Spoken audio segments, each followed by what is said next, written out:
తెలుగు మిత్రులందరకు నేను మీ doctor KA Paul.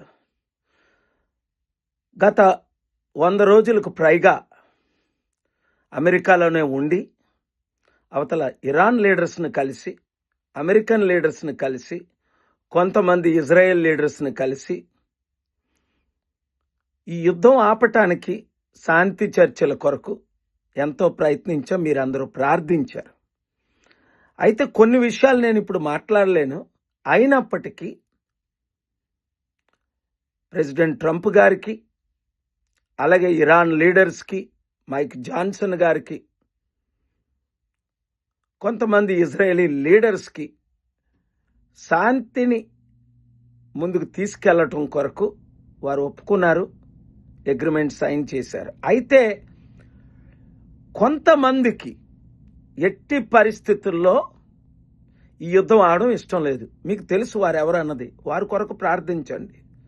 ఎందుకంటే ఈ యుద్ధం ద్వారా ప్రపంచంలో ఉన్న అందరికీ ఇబ్బంది జరిగింది. 850 కోట్లలో 800 కోట్ల మందికి. సంపాదిస్తుంది ఒక 5-6 కానీ నష్టపోతుంది 100 కోట్ల మంది.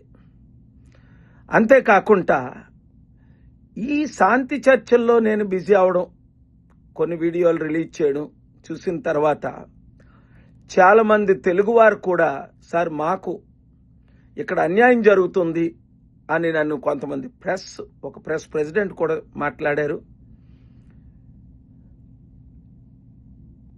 సాయి కృష్ణ అనే యంగ్ 26-year-old కొడుకు వాళ్ళ తల్లిదండ్రులు చెప్పింది ఏంటి అంటే, పోలీస్ స్టేషన్లోనే సిఐ నాగరాజు గారే చంపేశారు అని ఆరోపిస్తున్నారు.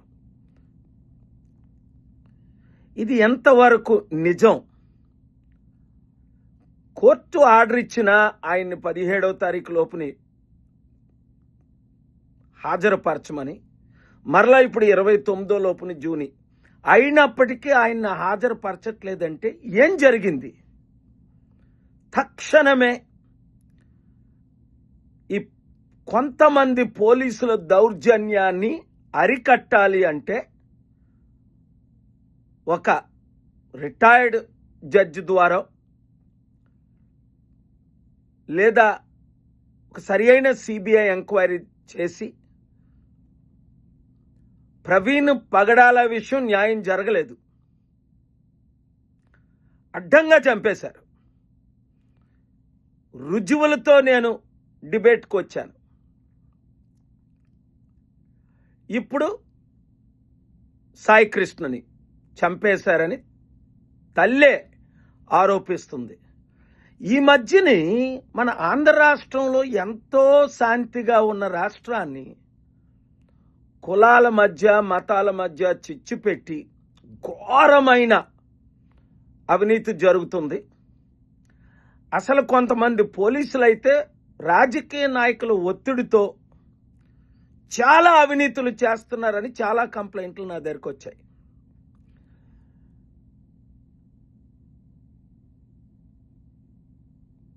అసలు ఏం జరుగుతుంది? ఇంత అన్యాయం జరుగుతుంటే అందులో ఈ సాయి కృష్ణ అన్నవాడు కుర్రోడు, వాళ్ళ కుటుంబం అంతా జనసేన పార్టీ కార్యకర్తలుగా పనిచేసి ఎంతో జనసేనకు మద్దతు ఇచ్చి వైసీపీ నాయకుల్ని తిట్టారని కూడా కొంత ఎంక్వైరీలో నాకు తేలుతుంది. అలాంటిది ఇప్పుడు జనసేన నాయకుడు, ఉప ముఖ్యమంత్రి అయిన పవన్ కళ్యాణే దీనికి న్యాయం చేయలేకపోతే మరి కార్యకర్తలకు న్యాయం చేయలేని నాయకులు ఎందుకు? పోలీసులకు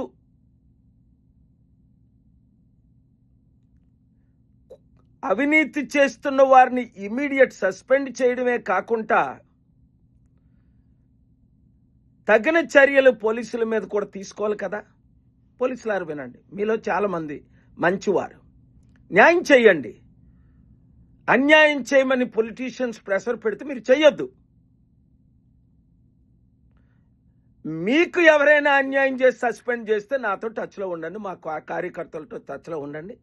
నేను పోలీసుల తరపున ఎప్పుడు నిలబడ్డాను, మేము నిలబడతా. అవినీతి రాజకీయ నాయకులతో ఎంతైనా ఫైట్ చేస్తాం.